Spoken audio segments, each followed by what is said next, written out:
تو خلاصہ یہ نکلا کہ اگر کوئی میرے سامنے بیٹھ کے کتا کھائے گا وہ میں نہیں کھانے دوں گا. میں کہ تیری رائے ادھر بیٹھ کے کھا. جھینگا کھائے گا تو چونکہ اختلافی مسئلہ ہے اس کو میں کھانے دوں گا. مجھے کھلانے کی کوشش کرے گا تو میں نہیں کھاؤں گا, کیونکہ میرا خیال یہ ہے کہ اگر انسان اسی طرح رخصتوں پر ادھر ادھر کلابازیاں کھاتا رہے نا تو برکت ختم ہو جاتی ہے. پھر وہ سری ناجائز کی طرف بھی جانا شروع کر دیتا ہے. اپنے بارے میں میرا یہ موقف ہے کہ بھائی کوئی چیز ساری چیزیں ہی کھانے کو ختم ہو جائیں پھر کتے سے بہتر ہے آدمی کیا کھا لے کھانا نہ مل رہا ہو. پھر یار اختلاف سے فائدہ اٹھاؤ, بھوکا تو نہیں رہنا نا. پھر اختلاف, لیکن ایسا ابھی ہے نہیں, سب کچھ کھانے کو مل رہا تو میں جھینگے کی طرف ڈائریکٹ کیوں جاؤں. احتیاط پر عمل کروں. کسی صحابی نے نہیں کھایا, کسی تابعی نے نہیں کھایا تو میں احتیاط پر عمل کرتا ہوں. کتا کھائے گا میرے سامنے تو میں اس کو کتوں کو کھلا دوں گا پھر میں. تو یہ ہے اس بارے میں پوری رپورٹ میں نے پیش کی ہے. باقی جو لوگ اس میں ابو حنیفہ پہ طنز کرتے ہیں نا کہ ابے حنفیوں کے پاس کوئی دلیل نہیں ہے, سمندر کی سب چیزیں جائز ہیں, تو ان کو بس ایک جو طنز کر رہا ہے, جو طنز نہیں کر رہا تو اختلافی مسئلہ ہے بھائی. تو بعض لوگ طنز کرتے ہیں تو ان کو بولا کرو پھر مگرمچھ کے انڈے کھانے کا بھی فتویٰ دے, پھر تو کچھوے کے انڈے کے جائز ہونے کا بھی فتویٰ دے, تاکہ وہی انڈے لوگ اٹھا کے تیرے سر پہ مارے. تو پھر اتنی بات نہیں, پھر پوری بات کرو آپ. تو یہ ہے اس مسئلے کی تھوڑی سی میں نے آپ کے سامنے ڈیٹیل میں. اچھا, جھینگے کا بزنس جائز ہے, کاروبار جائز ہے. وجہ اس کی ہے کہ بالاتفاق حرام نہیں ہے. جو چیزیں چاروں اماموں کے نزدیک بالاتفاقی طور پہ حرام نہیں ہوتی نا, تو اس میں کیونکہ اب امام شافعی کے فقہ کو جو لوگ فالو کرتے ہیں وہ تو امام شافعی کی رائے پر اعتماد کرتے ہیں. تو چونکہ عالم اسلام میں ایسے لوگ موجود ہیں جو اس کو جائز سمجھتے ہیں, تو بزنس اسی چیز کا حرام ہوگا جو بالاجماع حرام ہو.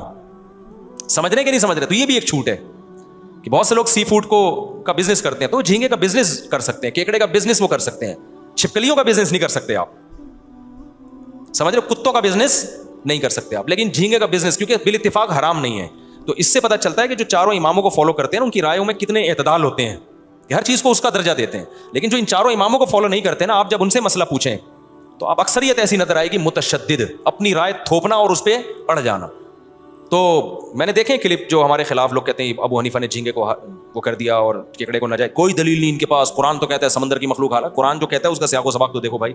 تو رائے تھوپتے بھی ہیں, پھر چیلنج بازیاں بھی کرتے ہیں, پھر چیلنج کا جب جواب دو تو مارکیٹ سے شارٹ ہو جاتے ہیں. تو یہ مارکیٹ میں چل رہا ہے. تو اس لیے اعتدال کی راہ وہی ہے جو میں نے آپ کے سامنے بیان کی. میں نہیں کھاتا, میں بھی فقہ حنفی کو فالو کرتا ہوں, کیونکہ فقہ حنفی کی میں مشکلات کو اگر لے رہا ہوں تو آسانیاں بھی تو لے رہا ہوں نا.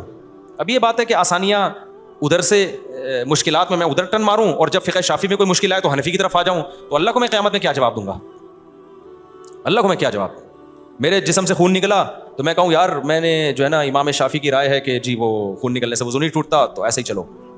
جھینگے میں بھی امام شافعی کی رائے کو فالو کر رہا ہوں. اللہ کہے گا امام شافعی تو کہتے ہیں کہ جب نکاح میں فاسق گواہوں تو نکاح ہوتا ہی نہیں ہے, تو نے ٹیسٹ کروایا تھا جب تیری شادی میں جو گواہ بن رہے تھے وہ سارے نیک پرہیزگار تھے؟ تو میں کہوں ابو حنیفہ کی رائے میں تو ہو گیا.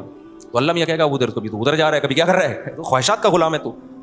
پھر میں جب صدقہ فطر دے رہا ہوں پیسوں میں, تو اللہ میاں کہے گا امام شافعی کہتے ہیں پیسوں میں تھوڑی دیا, تو بڑے آرام سے پیسے رکھ کے رہا ہے, رسید کٹا دی. امام شافعی کی رائے ہے کہ حدیث میں گندم ہے تو گندم ہی دینا پڑے گا.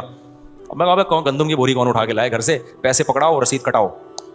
تو اللہ میاں کیا کہے گا, بھائی تو نہ تیرا مقصد شریعت فالو کرنا نہیں ہے, تیرا مقصد کیا ہے؟ خواہشات. اسی وجہ سے ہم کہتے ہیں بھائی ایک فقہ کو فالو کرو اور دوسرے کو ٹھیک سمجھو. یہ ہے. وہ مالک نہیں لے لو, کافی ٹائم ہو گیا, میری جان چھوڑ دو خدا کا واسطہ.